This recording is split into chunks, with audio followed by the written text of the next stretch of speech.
Donc, quand ils étaient justement à Antioche de Pisidie, regardez au chapitre 13 et au verset 50 pour se rappeler un peu comment cela a terminé. Mais les Juifs, ils ont animé quelques femmes dévotes en qualité, donc des femmes religieuses, pieuses, et aussi les principaux de la ville. Puis ils ont excité une persécution contre Paul et Barnabas et les ont chassés de leur pays. Et eux, au verset 21, donc, ils ont secoué la poussière de leurs pieds, puis à la place, ils vont descendre vers le sud, comme je disais, ils vont à Icône sur la map, ou Iconium, ils vont à cette ville-là. On arrive au chapitre 14. Donc, la première, disons pas la première, parce qu'en réalité, ils ont été sur l'île de Chypre, mais là, à cet endroit-là, donc, la première ville où ils sont chassés, ils vont secouer la poussière de leurs pieds, ils ont essayé de donner la parole.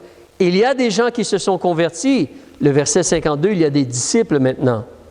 Et une église va être débutée là. Mais eux, ils vont aller dans une autre ville. Chapitre 14, donc, le verset 1, ils arrivent à la ville de Iconium. Et qu'est-ce qu'ils font à la ville d'Iconium? Bien, ils ne vont pas partir en vacances ou ils ne vont pas baisser leurs bras et dire « Ah, les gens ne nous aiment pas, on va arrêter de parler de Jésus. » Ils arrivent à Iconium. Ils entrent ensemble dans la synagogue des Juifs, comme ils avaient fait à Antioche, parce que dans une synagogue de Juifs, il y a des gens qui connaissent la parole de Dieu et qui attendent la venue du Messie. Donc, on va vers ces gens-là. Ils entrent ensemble dans la synagogue des Juifs et parlent de telle sorte. Alors là, c'est comme une définition de choses, là. Ils ont parlé, mais parlé d'une certaine façon. On va discuter plus de cela ensemble. Mais ils ont parlé de telle sorte qu'il y a eu une grande multitude de Juifs et de Grecs qui crurent. Donc, ils ont parlé avec l'aide de l'Esprit de Dieu, avec conviction, avec assurance. Regarde le verset 2. « Mais les Juifs incrédules excitèrent et irritèrent les esprits des gentils contre les frères. » Et là, au verset 3, tu vois... Cependant, Paul et Barnabas demeurèrent là assez longtemps, parlant hardiment pour le Seigneur. On utilise un autre adjectif ici, hardiment, en anglais en boldness. Donc, ils sont hardis. Ça ne veut pas dire qu'ils sont méchants ou fâchés ou ils crient fort, mais ils ont un certain courage, ils ont une certaine application, ils ont une certaine hardiesse. Vraiment, ils le disent avec conviction, avec croyance, et ils parlent pour vraiment essayer de mener les gens vers Christ. On ne peut pas forcer les gens, on ne peut pas tordre le bras des gens, mais on peut vraiment parler comme si on est convaincu de ce qu'on dit, on est convaincu de ce qu'on croit, et c'est réel pour nous, et ça peut aider les gens. C'est la délivrance de Dieu, c'est le plan de Dieu, c'est le salut de Dieu. Ça vient de Dieu en réalité, le message qu'on apporte. Ce n'est pas notre idée à nous. Mais Paul donc et Barnabas, ils ont parlé d'une telle sorte, ils ont parlé avec hardiesse. Garde ton doigt ici, s'il te plaît, puis avance avec moi dans l'épître de Paul aux Éphésiens. Et le dernier chapitre, tu sais, lorsqu'on nous parle de l'armure d'un chrétien, juste après l'armure du chrétien, donc on va débuter au verset 18, on va voir comment il y a des mots un peu similaires. Alors, chapitre 6 en Éphésiens, à la page 278, je vais débuter au verset 18. On te dit donc, Paul nous encourage à prier en tout temps, par l'Esprit, par toutes sortes de prières et de supplications, et veillant à cela en toute persévérance, et priant pour tous les saints. Et là, nous, on veut voir, prier, verset 19, pour moi aussi. Priez pour moi, Paul, parce que je suis un prédicateur. Priez pour moi aussi, afin qu'il me soit donné de parler comment? Librement. Que vraiment des portes soient ouvertes. Que vraiment j'ai l'occasion de parler. On se rappelle, tu connais Actes chapitre 17, il voulait parler un peu de résurrection, et qu'est-ce que les gens ont dit? Ah, OK, c'est assez, on va t'entendre une autre fois sur cela.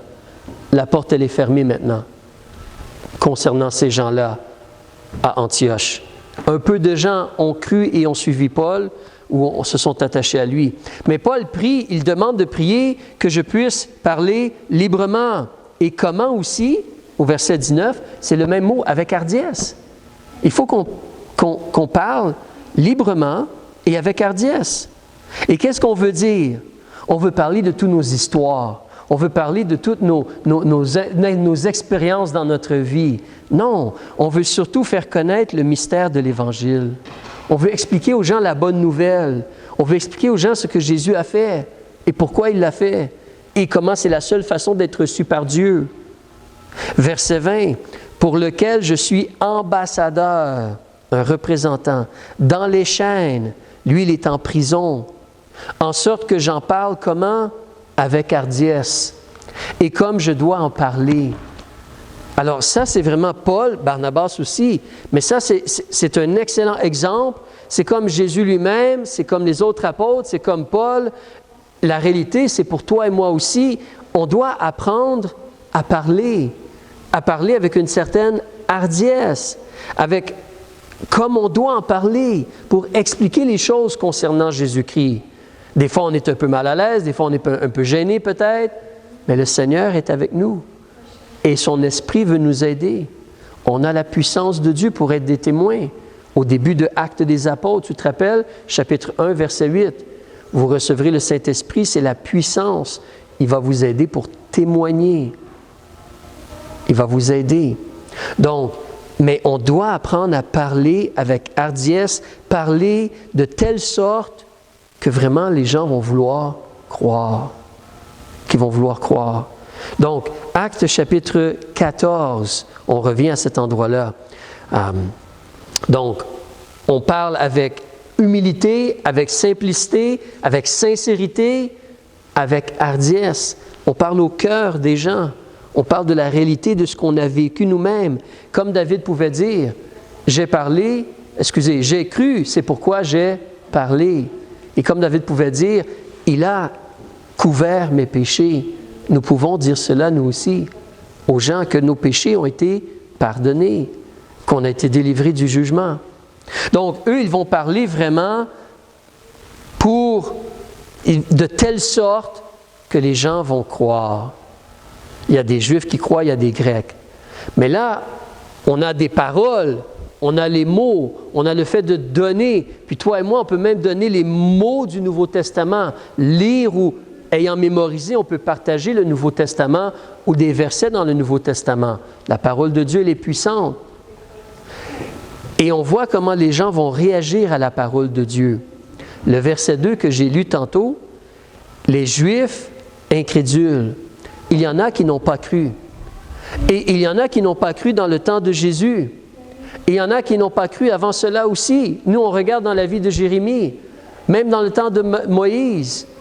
Il y a des gens qui ne croiront pas. Nous ne devons pas laisser cela nous arrêter ou nous décourager. Mais il y a des gens qui ne croiront pas. Les Juifs incrédules, pas seulement ils n'ont pas cru, mais ils ont décidé d'agir pour causer des problèmes. Ils ont excité et irrité les esprits des gentils.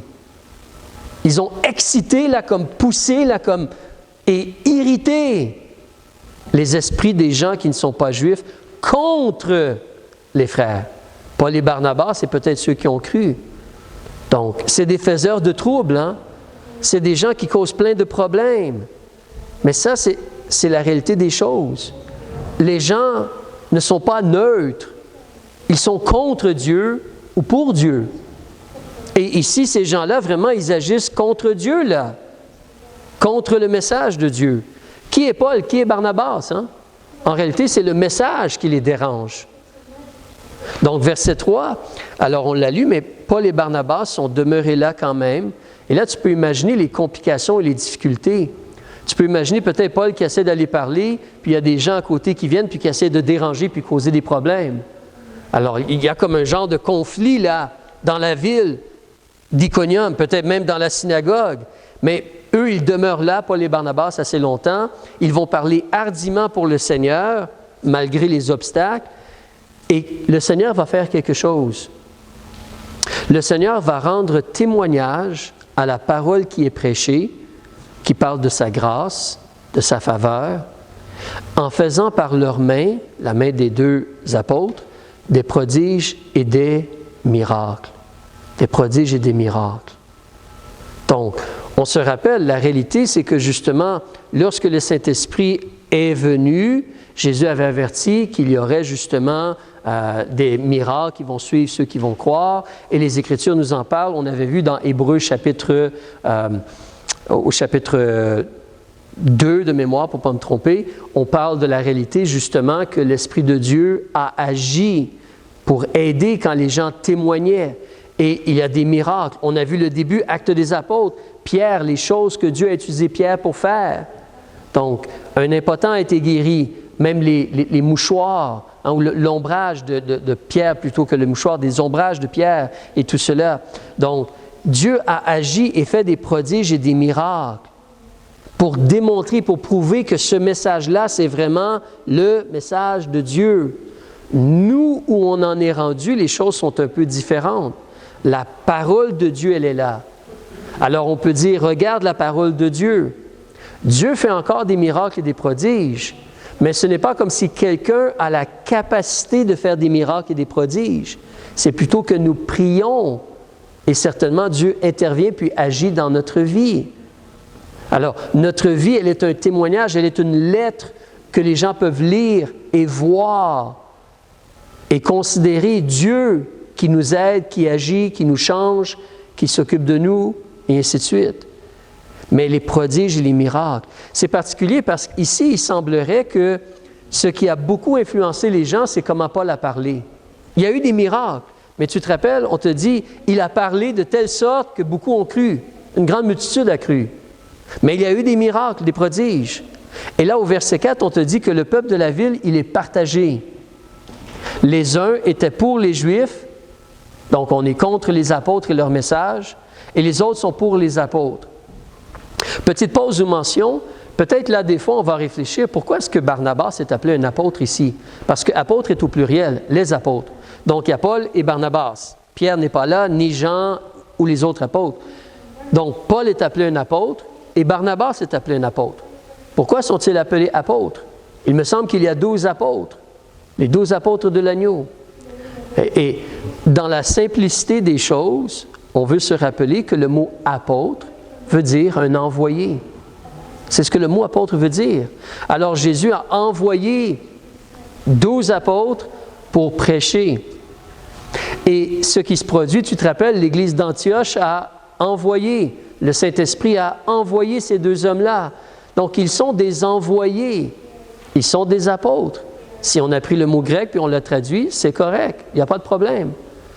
Mais en même temps, comme on a déjà discuté, de nos jours, il est plus sage de ne pas utiliser le mot « apôtre » parce que les gens vont peut-être considérer, élever un peu l'être humain et on va avoir certaines difficultés. Donc oui, on peut envoyer quelqu'un débuter une église ailleurs, mais le mot « apôtre », il est mieux de nos jours de l'utiliser les 12 apôtres du Seigneur, l'apôtre Paul, et ainsi de suite. Mais eux, ils sont appelés des apôtres, ils ont été envoyés par l'Église. Et donc, il y a un partage, hein? Verset 5. « Comme il se fit une émeute des gentils et des Juifs avec leurs principaux chefs pour outrager les apôtres et les lapider. » Alors, tu te rappelles tantôt, dans la ville d'Antioche, il y a eu un problème, puis qu'est-ce qu'ils ont fait? Ils ont eu le temps de secouer la poussière de leurs pieds puis de s'en aller. Mais là, on parle de les lapider. Alors, qu'est-ce qu'ils vont faire? Ils vont partir plus vite. Si tu regardes au verset suivant, verset 6, « Ceux-ci, l'apprenant, s'enfuir dans les villes de Lycaonie. » Et ce n'est pas un péché ce qu'ils ont fait, hein? C'est tout simplement la sagesse. Ils se sont enfuis donc dans les villes de Lycaonie, à Lystra et à Derbe et dans le pays d'alentour. Ils ont été ailleurs parler de la parole de Dieu. Justement, quand ils arrivent là-bas, ils ne baissent pas les bras. Ils ne sont pas comme, bon, on va appeler l'Église d'Antioche puis leur dire, ça ne fonctionne pas, tout le monde est contre nous, on va revenir à la maison, d'accord? Non, ils ne vont pas faire cela. Ils vont continuer à parler de l'Évangile au verset 7. Ils vont annoncer l'Évangile. Et là, il y a une situation, tu connais probablement l'histoire, mais il y a un homme à Lystra, il est impotent de ses jambes. Alors, il est impotent, il ne peut pas marcher, il n'a pas de force dans ses jambes. Et on te dit, et qui était assis, il était perclus dès le sein de sa mère. Le mot perclus parle du fait qu'il ne peut pas se déplacer ou il y a une mobilité réduite. Mais il n'avait jamais marché, justement, on te dit. Il est là, il est assis, puis il écoute par l'épaule. Paul, il a les yeux arrêtés sur lui. Il voit qu'il a la foi pour être guéri. Il dit d'une voix forte, « Lève-toi droit sur tes pieds. » Aussitôt, il sauta et marcha. Là, tu vois un peu comme la hardiesse, la confiance en Dieu. Il peut être guéri, cet homme. Donc, le monsieur saute et marche. Là, tu peux penser, tu te rappelles au début du livre Actes des Apôtres, le monsieur qui était à la porte, appelé la belle, et Pierre l'a pris, puis l'a levé, puis là, il s'est mis à danser, à sauter parce qu'il pouvait marcher. On a quelque chose d'un peu similaire ici. Cet homme-là peut marcher maintenant. Donc, il saute, il marche, et tout le monde le connaît, cet homme-là. Là. C'est un homme connu dans la ville. Oui, je vais inventer un nom, là, c'est Joe, hein? C'est toujours des Joe.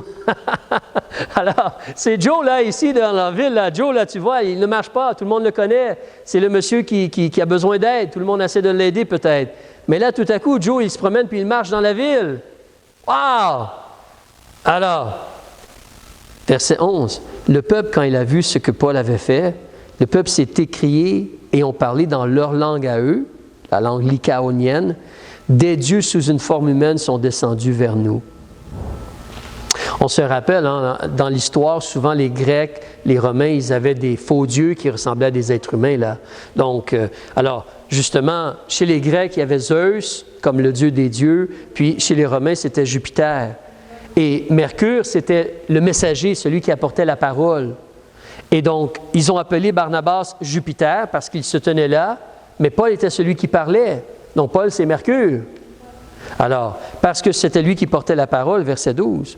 Et là, le prêtre de Jupiter, qui était à l'entrée de leur ville, il est venu devant le porche avec des taureaux et des bandelettes et voulait leur sacrifier avec la multitude. On va faire une offrande, on va sacrifier à ces dieux-là qui sont venus nous voir. Regardez, ils ont guéri cet homme-là. Donc, le monsieur, il est là avec le taureau, les bandelettes. Ici, l'idée des bandelettes, c'est comme des choses qu'ils mettent sur eux quand ils vont faire des sacrifices. Vous savez, comme souvent dans les religions, le prêtre ou le monsieur, il va mettre un habit religieux avant d'aller faire ces choses. Il met des bandelettes sur lui. Les archéologues nous parlent un peu de cela, ou les historiens. Et là, au verset 14, les apôtres, Barnabas et Paul, ils ne vont pas comme accepter cela. Ils vont déchirer leurs vêtements, ils se jettent au milieu de la foule et ils se mettent à crier « Non, non, non, non, non! Pourquoi faites-vous cela? Nous ne sommes que des hommes comme vous, là. On n'est pas des demi-dieux ou des dieux. On est sujet aux mêmes infirmités que vous. Nous vous annonçons une bonne nouvelle, un nouveau message, pour que vous vous détourniez de ces choses-là qui n'ont pas de valeur, n'ont pas de poids. Parce que qu'est-ce qu'un morceau de bois ou de ciment, une idole, là? Qu'est-ce que c'est? Rien. Convertissez-vous à la place au Dieu vivant, le Dieu qui a tout créé, qui a fait le ciel, la terre et la mer. Souvent, en Égypte, chez les Grecs, chez les Romains, il y avait un Dieu pour ceci, un Dieu pour cela, un Dieu pour une autre chose, et différents genres de dieux à qui tu peux demander. Non, non, non, il y a un Dieu qui a tout fait, qui a tout fait.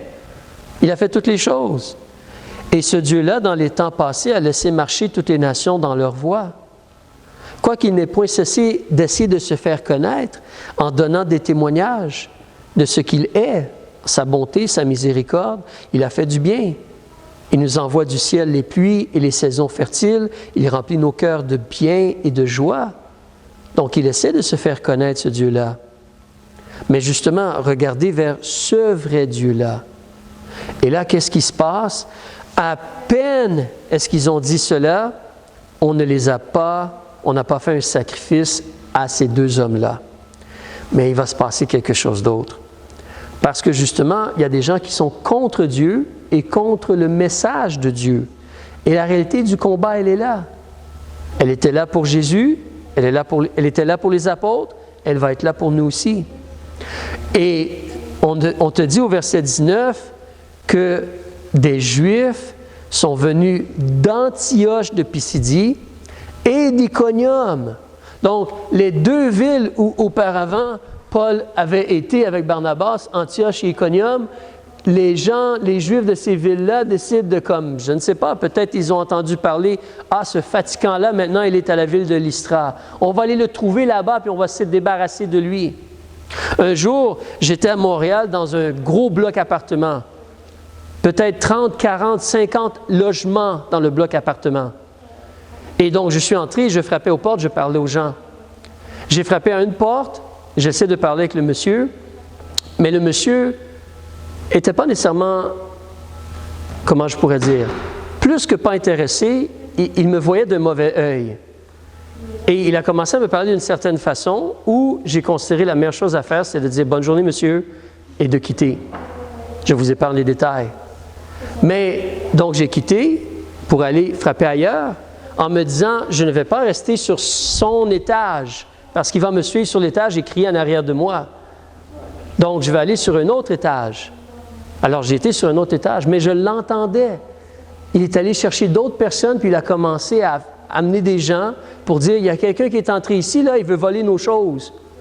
Il veut voler nos choses. J'ai appelé la police, là. « Hey, il est où? L'as-tu vu? Il est en quelque part. » Et moi, je les entendais parler, ça résonne beaucoup dans les blocs appartements. Donc, je suis arrivé à la conclusion, la meilleure chose à faire, c'est de quitter le bloc appartement. Ça ne sert pas. Si je frappe à une autre porte et j'essaie de parler, ils vont m'entendre, ils vont venir me chercher et me lyncher ou quoi que ce soit, puis la personne ne pourra pas entendre de toute façon. Alors, mais j'ai juste sorti du bloc appartement, mais vous savez quoi? Ils m'ont suivi jusque dehors. Le monsieur, il entendait des pas, là, je crois, puis là, il me suivait, puis « Ah, il est là, il est sorti! Il est ici, là! Hey, toi, attends, reste ici, la police s'en vient! » Et tout. « Bonne journée, monsieur, c'est beau, au revoir. » Je suis parti. Alors, mais eux ici, les gens partent d'une ville et comme veulent les trouver, je ne sais pas. Mais des Juifs, donc, d'Iconium qui les ont chassés, des Juifs qui voulaient le lapider d'Antioche et des Juifs d'Iconium qui veulent le lapider, le trouvent maintenant à Lystra, puis là, ils vont vraiment le lapider. Donc, ils vont gagner le peuple à force de paroles. Et les gens, c'est comme des brebis, hein?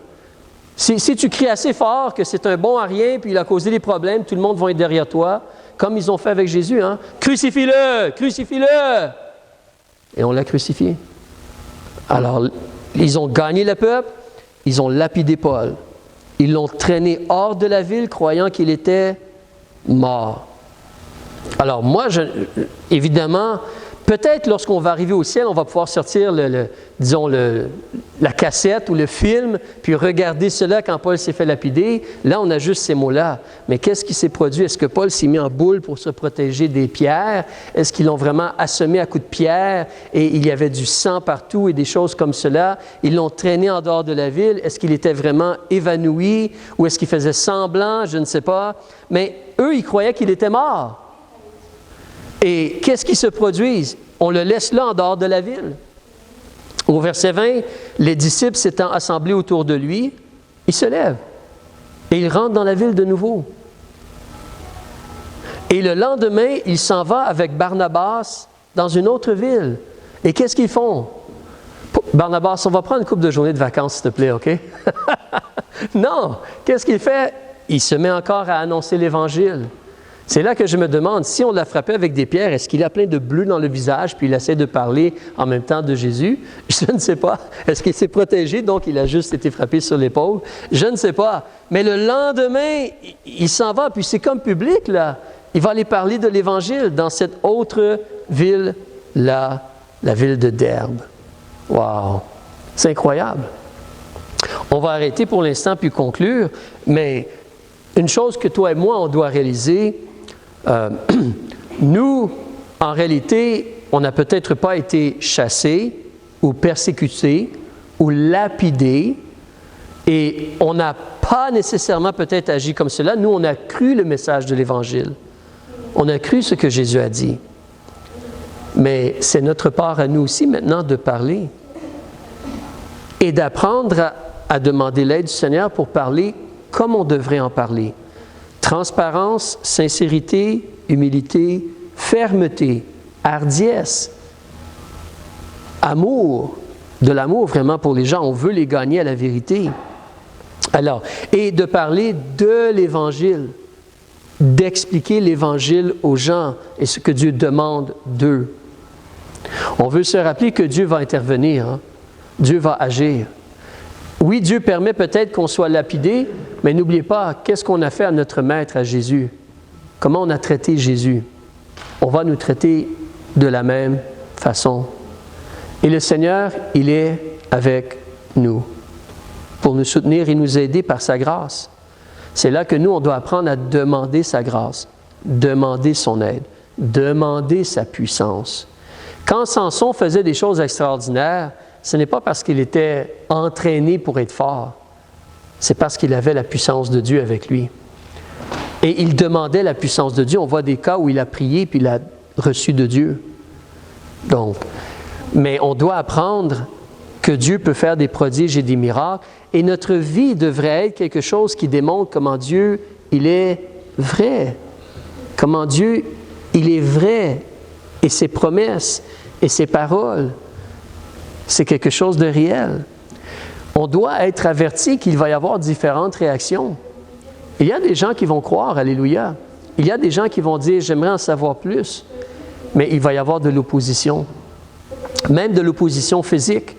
Même de l'opposition violente, des fois. Cela va se produire. Cela peut se produire. En réalité, le fait de vouloir être un disciple de Jésus, c'est comme Jésus a dit à un moment donné. Tu te rappelles l'histoire où il a parlé d'être prêt à compter les coups? Comme un roi qui va à la guerre doit calculer avant, quelqu'un qui va construire une tour doit calculer avant. Donc, si je veux être un disciple de Jésus-Christ, je dois réaliser qu'il y a un coût, une valeur, un prix, un engagement. Et ici, comme dans la situation de Paul, les autres n'ont pas été lapidés. Barnabas n'a pas été lapidé. Alors, ou les autres n'ont pas été lapidés. Mais Paul, lui, il avait la grâce de Dieu, mais il a dû accepter la croix que le Seigneur... Et le Seigneur lui avait dit qu'il souffrirait beaucoup, si tu te rappelles. Et le Seigneur l'a soutenu et l'a utilisé. Mais ça, c'est les choses qui sont devant nous. La parole de Dieu doit être donnée, la parole de Dieu a été crue. Dieu va agir selon ses promesses. Mais il y a des gens qui vont être contre la parole de Dieu. Et de suivre la parole de Dieu vient avec des coups. Il va y avoir des réactions. Il va y avoir des situations. Mais le Seigneur est là et il y a du fruit à la gloire de Dieu. Des gens ont cru. Vous pouvez continuer de lire, mais des églises vont être établies dans ces villes ou villages, dans ces endroits-là, dans ces villes-là. Des églises vont être établies par la puissance de Dieu, par la main de Dieu. Paul et Barnabas sont des outils que Dieu utilise. Mais des églises vont être débutées maintenant. Alors, on veut vraiment célébrer le Seigneur. Donc, on va arrêter ici. Père, on veut te remercier.